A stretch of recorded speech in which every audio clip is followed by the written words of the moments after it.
This How to 1 Minute will show you how to add custom author bio in WordPress sidebar.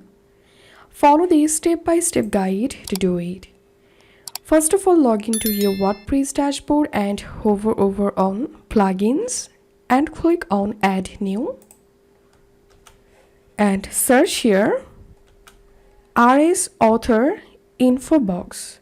And you have to install this plugin and activate it.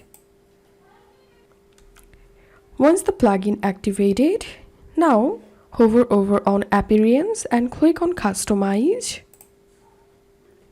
And here select Widgets and click on this plus icon. Click on Browse All, scroll down and search for RSPW Themes, RS Author Info Box. Select this. Now you can add a title here.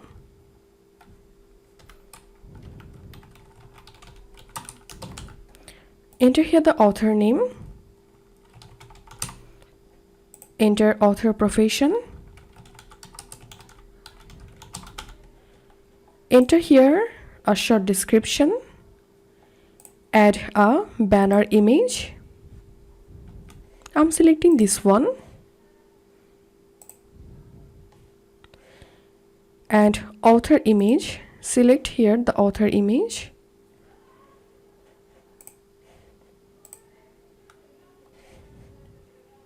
Now enter here author social media links. Enter Facebook links, Instagram, Twitter, and here we can see the preview. So that's how we can do it. If you find this video helpful, don't forget to subscribe How to 1 Minute. See you in the next video.